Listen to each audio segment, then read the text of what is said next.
Ở dưới ruộng á, người Mỹ người ta có cái ruộng, người ta có bò đó, người ta đi bán sữa tươi á, rồi họ xếp hàng, họ mua đó. Tại vì cái gì mà tươi á thì lúc nào nó cũng ngon hơn là ở ngoài chợ.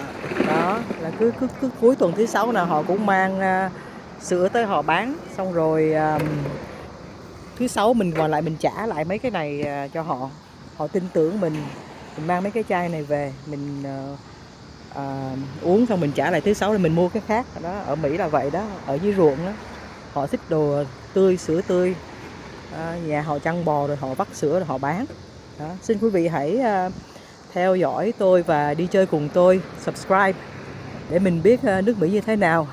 Tôi đang ở dưới ruộng, ở Mỹ dưới ruộng nhưng mà sạch sẽ lắm, rất là sạch sẽ quý vị đó. Xin cảm ơn quý vị.